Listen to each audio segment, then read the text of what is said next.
Êtes-vous à l'aise en étant dans cette position? Moi, je ne veux pas vous le cacher, je suis pas l'homme le plus à l'aise du monde. Vous voyez, je suis obligé de me tenir à un obstacle. À présent, observez cette femme. Regardez comme c'est à l'aise pour elle de se mettre dans cette position. Connaissez-vous beaucoup de gens qui peuvent se mettre dans cette position avec une telle aisance? Regardez aussi le gamin, la même chose.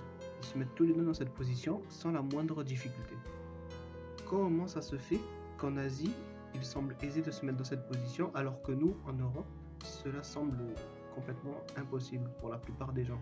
Il s'agit d'un mouvement qui est quotidien en Asie et qui est accessible à tout le monde puisque tout le monde pratique ce mouvement d'une certaine manière, sauf nous en Europe qui avons décidé de remplacer ce mouvement par la chaise.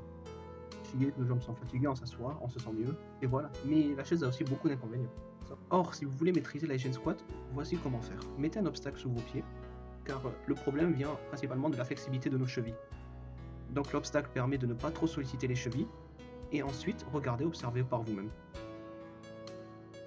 La même aisance que la femme sur la vidéo. Je peux rester comme ça pendant un long moment, je peux rester comme ça pendant 5 à 10 minutes.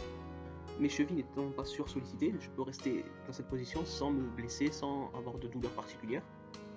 Et dans le cadre du squat, par exemple, si vous voulez maîtriser le squat de la meilleure façon possible, mais que vous ne maîtrisez pas l'Asian squat, mettez un obstacle sous vos pieds, et vous verrez qu'il devient beaucoup plus aisé de faire du squat et de ressentir ses quadriceps travailler. Essayez par vous-même et vous verrez une énorme différence.